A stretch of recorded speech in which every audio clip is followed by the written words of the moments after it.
자, 26장 12절 이삭이 그 땅에서 농사하여 그 해에 100배나 얻었고 여호와께서 복을 주심으로 그 사람이 창대하고 왕성하여 마침내 거부가 되어 양과 소가 때를 이루고 종이 신이 많음으로 블레셋 사람이 그를 시기하여 그 아버지 아브라함 때에 그 아버지의 종들이 판 모든 우물을 막고 흙으로 메웠더라. 아비멜렉이 이삭에게 이르되 네가 우리보다 크게 강성한즉 우리를 떠나라.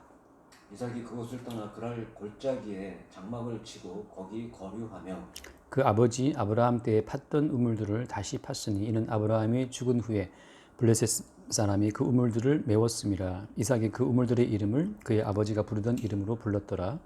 이삭의 종들이 골짜기를 파서 샘 근원을 얻었더니 그랄 목자들이 이삭의 목자와 다투어 이르되 이 물은 우리의 것이라 하매 이삭이 그 다툼으로 말미암아 그 우물 이름을 에셋이라 하였으며 또 다른 우물을 팠더니 그들이 또 다툼으로 그 이름을 신나라 하였으며 이삭이 거기서 옮겨 다른 우물을 팠더니 그들이 다투지 아니하였으므로 그 이름을 누워보시라 하여 이르되 이제는 여호와께서 우리를 위하여 넓게 하셨으니 이 땅에서 우리가 번성하리로다 하였더라. 일단 이거 볼게요. 뒤에 좀 다시 보고 일단 그 12절 말씀 보면 이삭이 그 땅에서 농사해서 100배나 얻었다라고 나와 있잖아요. 100배나.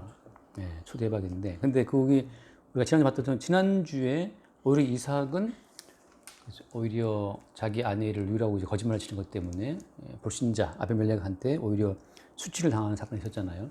그러니까 오히려 이삭이 약한 것을 보이고 하나님 보시기에 어떤 약점을 보였음에도 불구하고 하나님이 그의 100배나 되는 결실을 줬단 말이죠. 그러니까 다시 말해 하나님의 축복이라고 하는 것은 이삭의 어떤 조건과 아무 상관이 없다는 걸 보여줘요.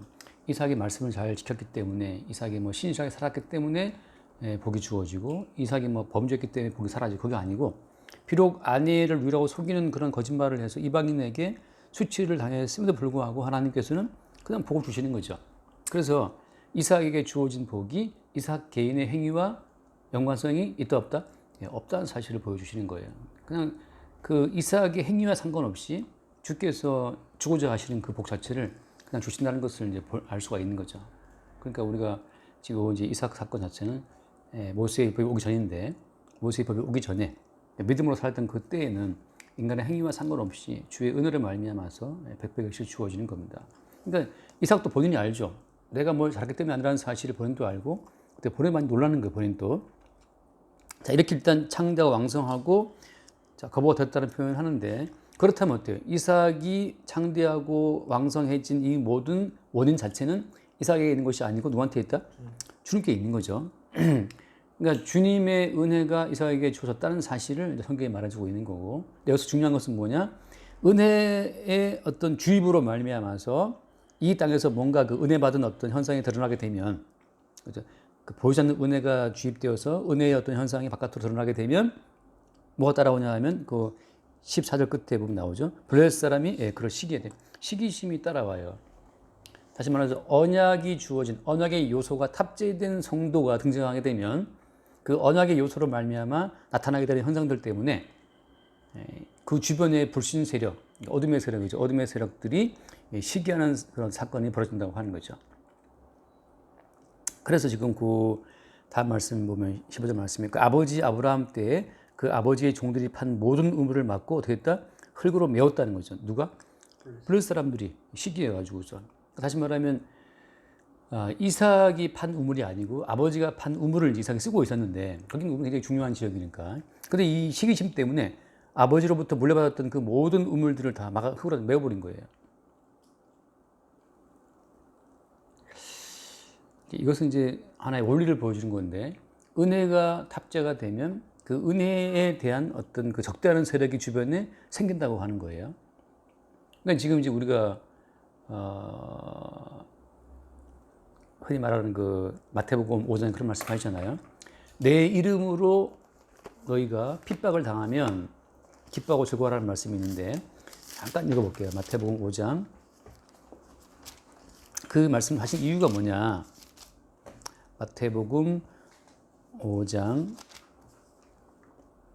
10절 말씀부터 볼게요. 마태복음 5장 10절. 의를 위하여 박해를 받은 자는 복이 있나니 천국이 그들의 것임이라. 그 다음 보세요. 11절. 나로 말미암아 너희를 욕하고 박해하고 거짓으로 너희를 거슬러 모든 악한 말을 할 때에는 너희에게 복이 있나니. 기뻐하고 즐거워하라. 하늘에서 너희의 상이 큼이라. 너희 전에 있던 선지자들도 이같이 박해하였느니라. 자, 지금 이 말씀 포인트는 뭐냐면 이 세상과 다른 어떤 요소가 성도 속에 삽입되었다. 그러니까 성도 속에 주입되어 있는 창세전 그리스도 위선에서 선택받았던 그 어떤 은혜의 요소가 성도에게 들어와 있기 때문에 어때요? 들어와 있기 때문에 박해가 따라오게 되고 욕하고 박해하고 그다음에 모든 악한 말을 하는 그런 상태가 주어진다고 하는 거죠. 다시 말해서 성도에게 주어진 은혜성으로 말미암아 주변의 모든 그 이방의 세력들이 어떤 발작을 일으키는 되게 거부하게 되는 상황이 따라온다고 하는 거예요. 이것은 이제 이삭을 통해서 계속 언약 백성들이 이 땅을 지나가면서 겪게 될 어떤 그 사건들을 보여주는 겁니다. 그러니까 은혜가 우리 가운데 맞다고 하는 것은 이제 주변의 모든 세력들한테 어떤 비상사태를 지금 어떤 알람을 울려주고 있는 거예요. 이 땅 가운데 뭔가 다 어둠의 땅인데 다 마귀의 어떤 그 마귀에 속한 그런 어떤 종자들인데 여기에 뭔가 새로운 종자가 나타났다. 그것이 이제 어떤 비상이 되는 거죠. 이 기존의 이방인들의 세계에 하나의 위기가 온 거예요. 창세전 존재가 있기 이전부터 삽입되었던 그 어떤 언약으로 말미암아서. 그래서 우리가 그런 말씀도 있죠. 요한복음 요한복음 15장 말씀을 보면 요한복음 15장 18절을 볼게요. 요한복음 15장 18절. 자, 세상이 너희를 미워하면 너희보다 먼저 나를 미워한 줄을 알라. 그다음 보세요. 19절. 15장 19절. 너희가 세상에 속하였으면 세상이 자기의 것을 사랑할 것이나 너희는 세상에 속한 자가 아니요 도리어 내가 너희를 세상에서 택하였기 때문에 세상이 너희를 미워하느니라. 이건 지금 존재의 어떤 차이예요. 존재의 차이. 그러니까 다른 종자가 된 거예요. 성도로 하여금 이 세상 사람과 다른 존재가 되게 만든 요소가 그 요소가 지금 하나님의 사랑이라는 그 요소가 성도에게 투입이 된 거죠. 그러니까 이건 지금 다른 존재이기 때문에 좀비가 예컨대 사랑을 공격하는 것처럼 이건 다른 종자예요. 겉은 사람인데 안에 내용이 들어있는 내용을 자체가 다르기 때문에 껍데기는 사람이나 성경에서는 그걸 뭐라고 표현해요? 껍데기는 사람이지만 뭐라고 표현합니까? 짐승이라고 표현하죠. 존귀에 처하나 깨닫지 못하는 자들은 뭐라고 했어요? 시편에 그때 짐승이라고 했던 것처럼 그리스도 예수를 위해 주님받았다라고 하는 그 존귀한 어떤 의미를 삶의 의미를 놓쳐버리는 사람들은 짐승이다. 멸망하는 짐승과 같다. 그래서 이 짐승이 사람을 공격하는 것처럼 주님이 택했다, 주님이 사랑하신다라고 하는 그 요소 때문에 이제 주변의 모든 이들로부터 미움받는 상황이 따라온다고 하는 거죠. 그래서 그 위에 그 15장 그 17절 말씀 보면 15장 17절 내가 이것을 너에게 명하면 너희로 어떻게 한다?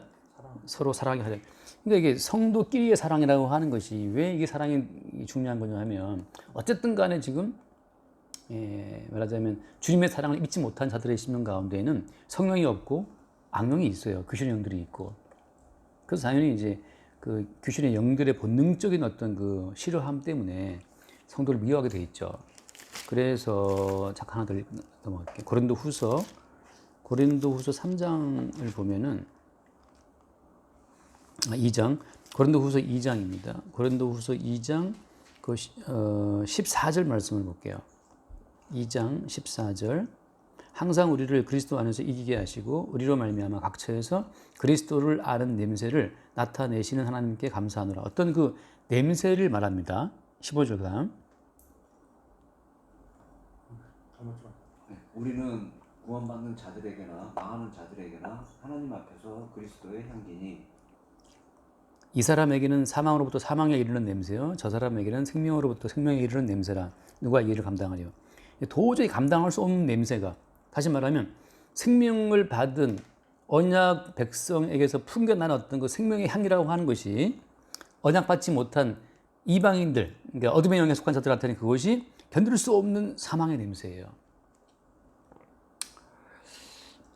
어떤 게 본질적인 차이를 보여주는 거죠. 성도에게 삽입된 약속의 요소라고 하는 것은 이게 하나님 앞에 향기로운 냄새인데 이게 지옥 갈 백성들한테는 이것이 견딜 수 없는 사망의 냄새이기 때문에 이게 견딜 수가 없어요. 결국은 시기하게 되고 미워하게 되고 비방하게 되고 죽이게 돼 있어요. 견딜 수 없으니까. 그러니까 이건 뭘 보여주는 거냐면 우리가 뭐 잘 지내야지 그런 차원이 아니고 이게 그냥 본질적인 차이기 때문에 이거는 본질적인 충돌이에요. 존재를 용납할 수가 없어요, 서로. 죽여야 돼. 그러니까 이제 바리새인들이, 대제사장들이, 장로들이 예수님의 말씀 할 때마다 어때요? 돌을 들어 예수를 죽이려고 그러죠. 예수의 그 모든 말씀이 다시 말하면 복음이라고 하는 것이 행위를 가지고서 어떤 구원을 추구하는 자들한테 있어서는 이게 예수님의 십자가의 복음이 견딜 수 없는 냄새예요. 저건 죽여버려야 돼. 저거 존재를 없애버리지 않으면 내가 힘들어. 그러니까 행함으로 구원을 추구하는 입장에서는 자꾸 십자가의 복음, 예수님의 희생으로만 구원된다는 그 메시지 자체가 이게 저걸 없애버려야만 계속 자기 행위에 대한 가치를 스스로 부여할 수가 있잖아요. 내가 이렇게 내 말씀을 지켜 살아가고. 근데 엄밀히 말하면 그들이 말씀을 지키는 그 모든 힘까지 다 주께서 주신 거잖아요. 그죠? 그걸 그들이 놓치는 거죠. 그러니까 주님이 주신 어떤 그 모든 자원을 마치 자기 것으로 슬쩍 집어와 가지고서 이건 내가 말씀 지킨 거야. 내가 금식한 거야. 내가 구제한 거야. 라고서 다 본인이 한 걸로 이거 갖다 쓰는 거예요. 아까 누구 말처럼 말이죠. 다 주님이 주신 자원인데 그걸 자기의 이름으로 포장해서 내가 한 어떤 구제, 내가 한 어떤 헌신, 내가 하는 봉사인 것처럼 그렇게 다 공로를 스스로 취하는 거죠. 그래서 에레미야서에 보면 나오죠. 에레미야서에서 어떤 말을 합니까? 그 에레미야 23장 읽어요. 에레미야 23장에 예전에 제가 그 말씀 읽고 참 충격적이었어요. 그 에레미야 23장에 보면은 30절 말씀, 에레미야 23장 30절. 23장 30절 여호와의 말씀이라 그러므로 보라 서로 내 말을 도둑질하는 선지자들을 내가 치리라. 그러니까 선지자들이라고 한 사람들이 다 주의 말씀을 훔쳐서 갖다 쓰는 거예요. 다시 말해서 이건 어떤 의미겠어요? 여호와의 말씀이고 주님이 주신 그 모든 어떤 지혜로 주어진 것인데 이 모든 말씀 자체는 자기를 위해 쓰는 거예요. 자기를 위해서. 다시 말해서 말씀의 주인공이신 주님이 이 말을 하라고 하지 않았음에도 불구하고 본인이 임의대로 이 말씀을 사용하는 거죠. 그게 도둑질하는 거예요. 예전에 제가 그런 가끔 비유를 들었는데 제 대학 그 의대 선배 중에 하나가 프로포즈를 할 때 성경 구절을 써서 이제 프로포즈를 자명했는데 그게 잘 먹혔어요. 아무튼 그때는 되게 신박하다 그랬는데 나중에 보니까 그게 다 자기의 프로포즈를 위해서 성경을 갖다가 사용한 건데 말하자면 굳이 다 그게 도둑질이 되는 겁니다. 자기의 사역을 위해서 말씀을 쓰는 거죠 그냥. 그래서 거기 31절 말씀 여호와의 말씀이니라 보라 그들이 혀를 놀려 여호와가 말씀하셨다 하는 선지자들을 내가 치리라. 그러니까 주님 주신 말씀이 아닌데 마치 주님 주신 것처럼 말한다든지 그다음에 주님께서 이 모든 말을 누구에게 하라고 하지 않았는데 본인의 편의를 위해서 본인의 이익을 위해서 그 말을 막 쓰고 있는 거예요. 그러니까 엄밀히 말하면 그렇잖아요. 우리가 그 지적 재산권이라 그러나 아무튼 허락을 받고 뭐 써야 되는데 그러니까 논문을 저도 다 각주 달잖아요. 각주를 달잖아요. 갖고 왔다고. 각주를 달고 논문을 쓰는 것처럼 선지자 마찬가지예요. 이 말씀을 하라고 하는 주의 말씀을 따라 말하는 게 선지자인데 본인이 어떤 감정을 따라 이해를 따라서 말씀을 갖다 쓰는 거죠. 그러니까 어떻게 보면 참 자기 부인이 안 된 많은 분들은 다 교회의 어떤 유익을 위해서 말씀을 써요. 그다음에 어떤 가정의 행복을 위해서 말씀을 써. 다 도둑질하는 겁니다. 결국은 자기들의 행복과 자기들의 번영과 자기들의 이익을 위해서 다 말씀을 갖다 끌어쓰는 게 모두 다 도둑질이에요. 그러니까 제가 제일 안타깝게 생각하는 것은 가정의 날이니까 가정의 행복을 말하는 말씀을 펼치고 그 말씀을 또 막 이렇게 선포한다고 하는 분들이 있거든요. 근데 성경은 가정의 행복을 위해서 주신 어떤 성경책이 아니고 예수님의 주대심을 위해서 주신 성경책인데 사람들이 가정의 행복을 위해서 말씀을 쓰고 있다? 도둑질하는 거죠. 죽게 묻지도 않고 그냥 자기 생각할 때 여기 이 말씀이 좋은 말씀이 있네 써야지 이러는 거지. 그러니까 이 좋은 어떤 그 콘텐츠가 있네 그냥 쓰는 거지 뭐. 근데 이제 이건 이제 콘텐츠를 제작한 사람한테 묻지도 않고 쓰는 거잖아. 그래서 다시 말하면 이삭이라는 사람에게 주님의 축복이 이제 주어지게 되고 그 주의 축복이 주어지는 어떤 현상들이 밖으로 드러날 때 그때 이제 그 주변에 애워싸고 있는 블레스 사람들이 이걸 견딜 수가 없어. 시기가 견딜 수가 없어서 어떻게 결국은 우물들을 다 메워버리는 사건들 이제 그런 일을 벌이는 거죠. 그 시기심 때문에 대적하는 상황이 생기는 거예요. 자, 그러면서 어떻게 되느냐? 다 메워버리는 바람에 어떻게 하냐 하면은 다시 또 돌아와서 파죠. 19절 말씀에 26장 19절. 이삭의 종들이 골짜기를 파서 샘 근원을 얻었더니 20절. 예. 그럴 목자들이 이삭의 목자와 다투어 이르되 이 물은 우리의 것이라. 다음에 이삭이 그 다툼으로 말미암아 그 우물 이름을 에색이라 하였으며. 예. 그래서 또 그랄 목자들이 블레셋 사람들이 또 이삭의 종들이 판 그 골짜기의 샘 근원 자체를 우리 거라고 또 우겨서 말이죠. 결국은 그 물을 또 뺏겨요. 뺏겨서 어떻게 해요? 그 다음 말씀 20절 말씀 21절.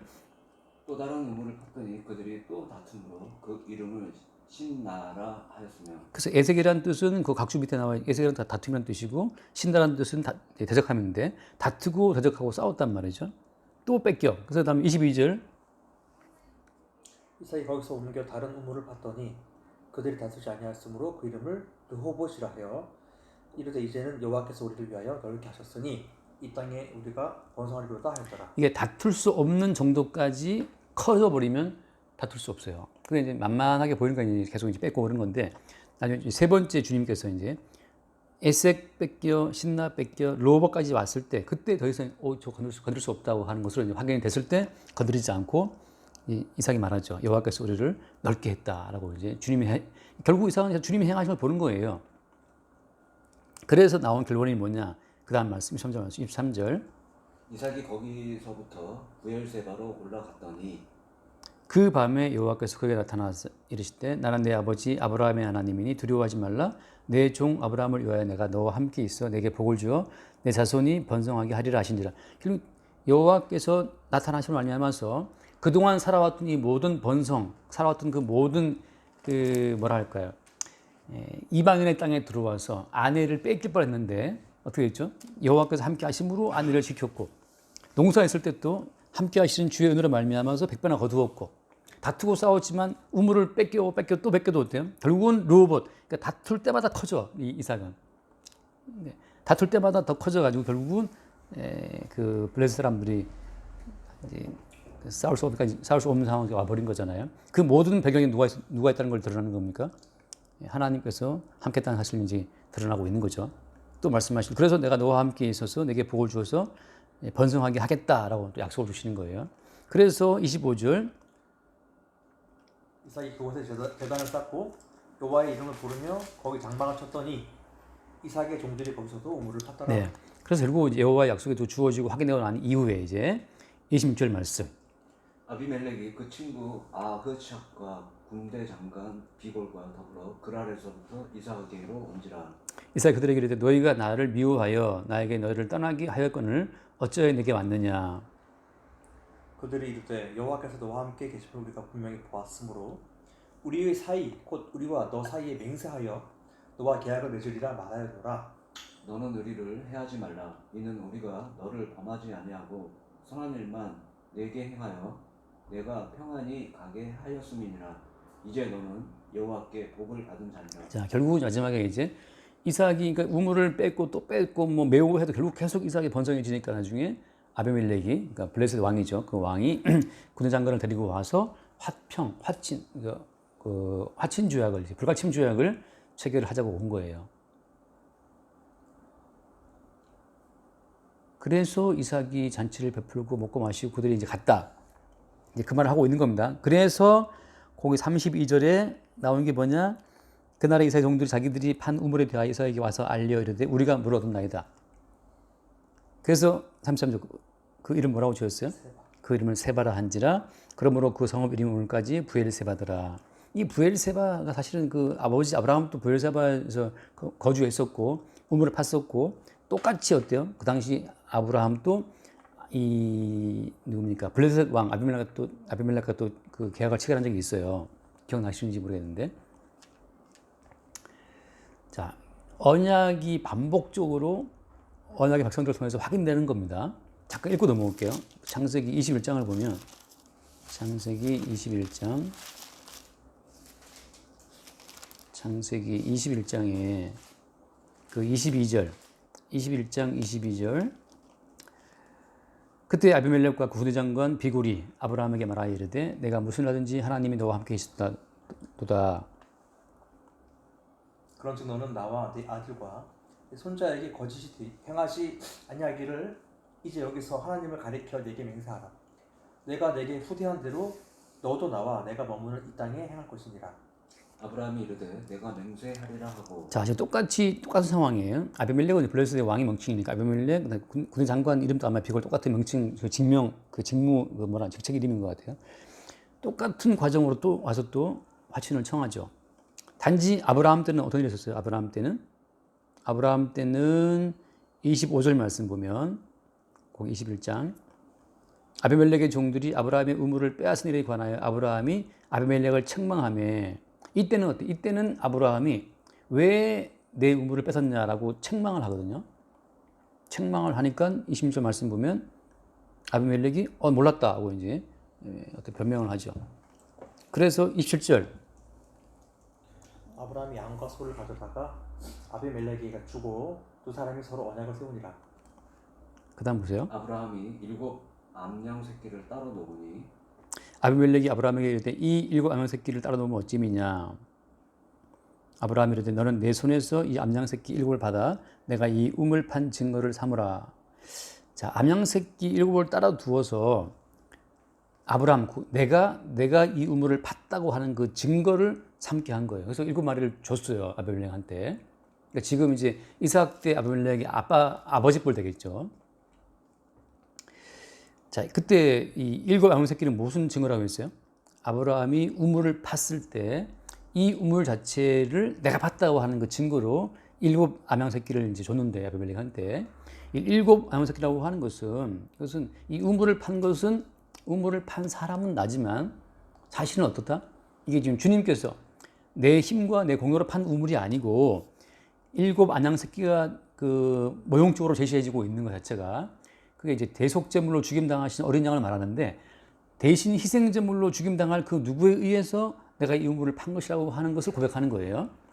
단지 너와 내가 인간적인 힘으로 지금 만난 것이 아니고 너는 지금 나와 함께 하시는 하나님 못 보기 때문에 아무도 모르고 있지만 사실은 이 우물을 판 것은 단지 내 힘이 아니고 내 속에 거하시고 있는 언약의 주님이 이 우물을 파게 한 것이라고 하는 고백이 암양새끼 7이에요.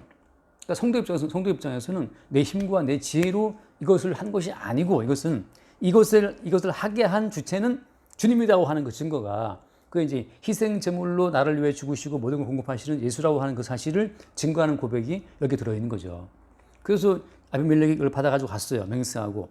그래서 그 뒤에 뭐라고 합니까? 그래서 그 31절 말씀 보면 두 사람이 거기서 서로 맹세하였으므로 뭐라고 합니까? 그것을 부엘세바라고 했어요. 그때 이미 이게 맹세의 우물인데 이때 맹세의 우물이라고 하는 이 세바라는 뜻 자체는 뭐 7이라는 뜻인데 7이라는 뜻인데 다시 말하면 아브라함이 7 암양 새끼를 줬기 때문에 그걸 세바라는 이름 붙인 거예요.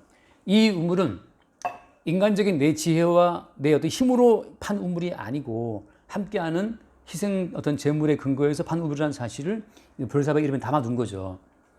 그런데 똑같이 이제 오늘 그 26장에서 또 이제 이삭도 마찬가지죠. 또 동일하게 우물을 파서 뭐라고 했다? 그 이름을 세바라 했다. 그래서 그 성읍이 오늘까지 부엘세바다. 자, 지금 아브라함 입장에서는 7 암양 새끼를 줌으로 아비멜렉의 증거를 삼았는데 지금 그 아비멜렉은 현재 이삭 때 아비멜렉은 그 아브라함 때 일을 기억을 해요, 못해요? 기억을 못하죠. 그래서 지금 현재 이삭은 아예 그 자체를 증거하지 않아요. 우리가 말하자면 이제 거룩한 것을 걔한테 줄 필요가 없는 거죠. 그러니까 우리가 복음을 증거했을 때 복음을 증거하는 것은 그 복음을 증거함으로 말미암아서 창세전에 택하신 죄의 백성인지 아닌지가 분별되거든요. 근데 이미 아브라함 때 이미 7 암양 새끼로 한번 증거가 되었는데 동일한 어떤 그 반복적인 어떤 죄악을 또 지금 하고 있어요. 아비멜렉이. 더 이상 말할 필요가 없는 거죠. 그래서 이삭 때에는 말하지 않아요. 그냥 잘 먹이고 보내버립니다. 근데 나중에 종들이 그 판 우물에 대해서 이제 보고가 들어왔을 때 거기를 부엘세바라고 지음으로써 이스라엘 땅의 경계라고 하는 것을 제가 늘 아까 드리는 말씀인데 이스라엘 땅의 경계는 부엘세바로부터 단까지예요. 남쪽 경계는 부엘세바고 북쪽 경계는 단입니다. 그러니까 단과 부엘세바라고 하는 것이 언약의 땅이라고 하는 경계선을 보여줘요. 그러니까 부엘세바는 뭘 보여주는 겁니까? 여기까지 이 땅 자체는 이것은 언약의 땅이라고 하는 거죠. 다시 말해서 우리 개인의 힘과 지혜로 버티는 땅이 아니고 언약의 주인공이신 예수님이 십자가의 죽으심으로 이루어 놓으신 성취의 결과로 여기 내가 존재한다는 걸 확증해 주는 그 땅이 그 우물이 그게 부엘세바예요. 물론 뭐 그때 갔을 때 부엘세바를 가봤는데 지금은 사람이 뭐 살지는 않는데 그 부엘세바라고 하는 그 우물 터부터 해서 여러 가지 일을 이제 아직도 있더라고요. 되게 진짜 그 뭐라 광야, 황량한 곳이에요. 거기 우물이 뭐 좀 깊은 우물이 있더라고. 근데 아무튼 뭐 세월이 지났기 때문에 정확하게 말할 수도 없겠지만 그래서 오늘 이야기의 핵심은 뭐냐. 언약 백성은 가는 곳마다 충돌을 경험하게 돼요. 그래서 뭘 확인하는 겁니까? 언약 백성은 이 땅은 계속해서 어때요? 아까 말한 그 에색과 신나라고 하잖아요. 싸우고 다투고 대적하고 그럼으로써 언약의 주인이 이 땅을 심판해야 될, 이 땅을 심판해야 마땅할 어떤 증거들이 계속 모아지는 거예요. 동일하게 마찬가지죠. 예수님이 이 땅에 왔을 때 어떻습니까? 바리새인들이 예수를 죽여버렸잖아요. 그 예수님을 죽여버리는 상황을 통해서 이 땅의 어떤 그 정체성, 이 땅의 속성이 드러났어요. 어떤 땅으로? 하나님의 심판을 받아 마땅한 땅으로. 마찬가지죠. 성도가 이 땅을 지나갈 때에는 이 땅을 먼저 지나가신 예수 그리스도가 어떤 그 대우를 받았는가를 보여주는 거고, 이 땅의 주인이신 예수님이 와도 이 땅 사람들이 예수를 죽여버렸는데 하물며 우리가 이 땅을 지나갈 때 이 땅으로부터 받게 될 어떤 그런 어떤 수모와 고난 같은 건 당연히 있다는 거죠. 그러니까 내가 개발한 뭔가가 있다? 그걸 뺏어갔다? 근데 사실 어때요? 예수님은 자기 땅에 와서 고난 받거든요. 동일하게 마찬가지로 성도 입장에서는 이 땅을 지나가면서 먼저 이 땅을 지나가면서 고난 받으신 예수 그리스도의 고난을 함께 깨닫고 참여하게 되는 그 참여의 복을 받는 거예요. 근데 문제는 뭡니까? 우리가 우리 힘과 혈기로 싸워서 땅을 지키는 거예요? 아니잖아요. 어떻게 알 수 있어요? 이삭은 그냥 뺏기고 말죠. 에색도 뺏기고 신나도 뺏기고 계속 그 이름을 그죠? 이름을 에색이라고 짓죠. 다툼이다. 이름을 신나라고 지어요. 대적합니다. 이 땅의 이름을 이렇게 짓고 지어줌으로써 하나님의 심판을 받아 마땅한 땅의 속성 자체를 계속 드러내면서 하는 자들이 성도예요. 예수님을 못 박아 죽인 곳 예루살렘. 이 땅의 어떤 그 특성, 이름 자체를 계속 남기면서 우리는 이 땅을 지나가는 거죠. 하나님의 심판을 받아 마땅한 땅이라는 속성 자체를 드러내는 역할로 성도가 부름받은 거죠. 그렇게 결국은 어떻게 되냐, 마지막에 이 아비멜렉이 그 화친하러 왔잖아요. 아비멜렉은 왜 화친하는 거죠? 이것만 말하면 맞을게요. 아비멜렉은 왜 화친하러 왔습니까? 첫 번째, 이삭에게 함께 하신 하나님의 은혜를 받기 때문에 나도 이삭처럼 저 은혜를 받고 싶다. 이렇게 해서 이 아비멜렉이 왔어요? 아니에요. 왜 왔어요? 지금은 이삭이 힘이 세졌기 때문에. 돈이 많아지니까. 쟤랑은 싸워서 승산 없다, 이제는. 같이 화친해갖고 혜택을 좀 받아야겠다. 자기 이익, 다시 말하면 힘을 바라보고 온 거예요. 힘 때문에. 세상의 모든 논리는 힘 때문에 굴복하고 힘 때문에 동맹을 맺어요. 반대로 힘 없으면 밟아요. 힘 없으면 밟든지 뺐든지 그거거든요. 그러니까 세상의 논리가 힘으로 간다면 언약 백성의 원리라고 하는 것은 희생으로 가요. 그러니까 그냥 뺏기는 중에 어느 선이 어때? 그냥 그 이삭 개인의 힘과 어떤 그 뭐 악발이 그건 아무것도 없어. 이삭 개인의 의지가 아니에요. 그냥 함께 하시는 언약의 힘으로 100배나 거두는 거지. 그냥. 함께 하시는 힘으로 그냥 로봇. 아까 로봇은 뭐죠? 장소가 넓음. 그게 넓어진 거예요. 그렇게 가는 거죠.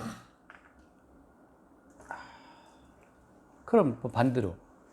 아니, 근데 계속해서 했는데 넓어지지도 않고 뭐 망했어.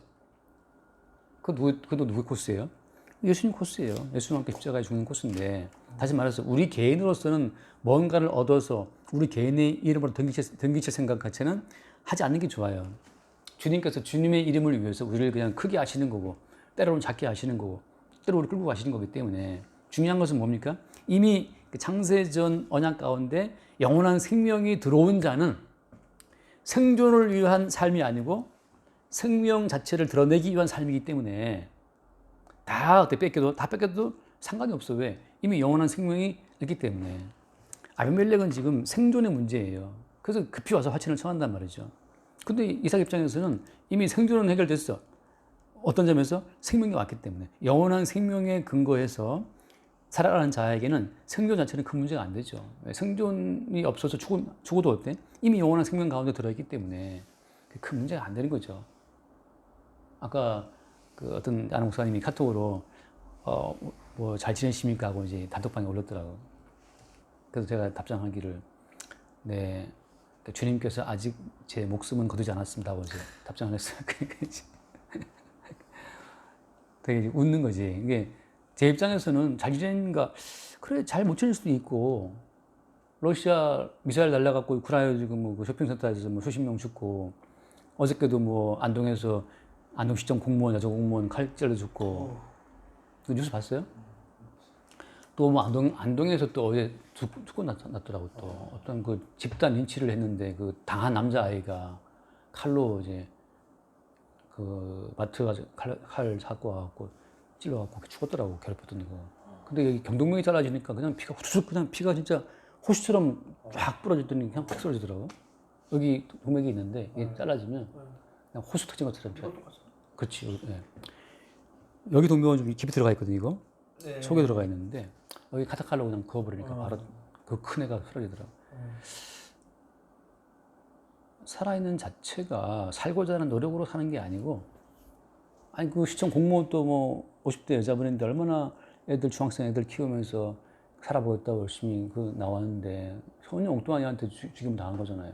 스토커한테. 뭐 어디 하소연도 못해. 근데 그런 것이 이 땅이란 말이에요. 살고자 하는 노력으로 사는 것이 아무도 없어요.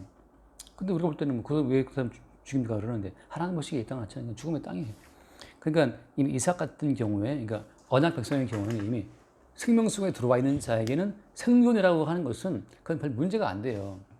죽어도 괜찮으니까. 목숨 걷어 가시면 몸을 떠나 주와 함께 있는 거고. 다만 주님은 주님 자신을 증거하기 위해서 100배나 거두게 하시고 시기가 일어나게 하시고 그걸 통해서 언약 백성과 비언약 백성과의 충돌을 계속 증거하심으로써 그게 뭘 증거하시는 거예요? 예수 그리스도가 이 땅에서 받았던 그 대우들을 증거하심과 동시에 예수 안에 들어와 있는 백성들이 겪게 될 이 땅의 모든 삶 자체를 또한 증거하시는 거예요. 그러니까 이 땅에서 환영받고 뭐 다 사랑받고 하길 그런 마음은 접는 게 좋습니다. 이삭처럼 오히려 뺏기는 게 오히려 이게 어쩌면 당연한 코스일 수 있어요. 다만 주님 함께 하시는 어떤 그 은혜를 말미암아 우리는 살아가는 거고 비록 뭐 생존의 문제가 뺏긴다 하더라도 상관없어요. 이미 생명이 있는 입장이니까 그렇게 주께서 우리를 인도하시고 그것이 이제 부엘세바 맹세의 우물 암양 새끼 7으로 증거된 어떤 우물의 의미라고 하는 거죠.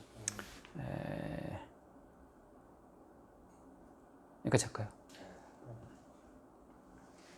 기도합시다. 벌써 30분이나 됐어요. 아, 주님 감사합니다. 주님, 생존의 문제에서 발등하고 번뇌 하였는데 이렇게 주님께서 언약 백성과 비언약 백성의 또 구분을 통해 밝히 깨닫게 해주니 참으로 감사합니다. 주의 이끄심이 이렇게 항상 언약과 비언약을 이렇게 나누는 것을 보면서 그 언약과 비언약의 가치가 완전히 상반되는 것을 보면서 정말 주님의 그 은혜의 가치를 더욱더 사모하고 더욱더 깨닫게 되기를 구해냅니다. 세상의 가치와 논리로 판단되어지는 모든 것 이면에 주님께서 알려주시는 이 가치가 참으로 복되고 참으로 기쁜 소식임을 좀 알매도 불구하고 자꾸 이렇게 가리워지는 그런 모습 안에서 더욱더 주님을 사모하고 나아갈 수 있도록 주님 인도해 주시고 희생의 가치 생존의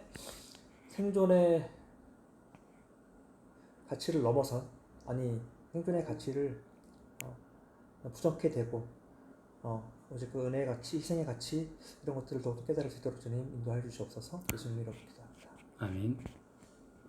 주님 감사합니다. 오늘도 이렇게 말씀으로 주님의 큰 뜻을 또 길을 열어주심에 깊이 감사드립니다. 이삭이 자기의 행동을 통해서 모든 것이 이루어진 것이 아니라 어려운 순간 고비고비마다 주님의 손길에 의해서 그의 인생과 그리고 생전, 그리고 생명이 이루어짐을 오늘 또 말씀을 통해서 깨닫게 되었습니다. 언약 백성과 비언약 백성 간의 시기와 다툼은 늘상 성경에서 어느 구절마다 다 나오는 문제이지만 주님께서는 그 안에서도 늘상 예수님을 증거하는 모형으로 그 사건들을 이용하셨습니다. 오늘도 우물과 관련된 블레셋과의 그런 어떤 다툼을 통해서 주님의 인도하심을 또 오늘 또 보았고, 이를 통해서 십자가에 배속 없이 죽으신 우리 예수님을 새롭게 발견하는 그런 귀중한 교훈이 되었음을 주님의 이름으로 기도드리옵나이다. 아멘. 아멘. 주님 감사합니다. 이삭의 연약함에도 불구하고 오직 언약을 통해서 언약의 실체이신 주를 나타내시는 그 섬세하신 인도하심을 우리가 바라봅니다. 우리는 아무것도 아니요 오직 우리를 피값으로 사신 주께서 우리의 주인이 되사 우리의 모든 삶의 길을 인도하시고 우리 인생을 통해 살아계신 주의 사랑과 십자가의 은총을 나타내고 증거하신다는 그 사실이 항상 우리 가운데 새로운 평강이 될 수 있도록 축복하여 주옵소서. 주께 이미 우리 인생이 넘어갔음을, 양도되었음을 늘 기쁘게 확인하게 하시고 주께 넘어간 자들의 그 자유함과 또 담대함과 평안함 속에 우리의 삶이 펼쳐지게 하여 주옵소서. 우리 주 예수 이름으로 기도드립니다. 아멘. 수고하셨습니다.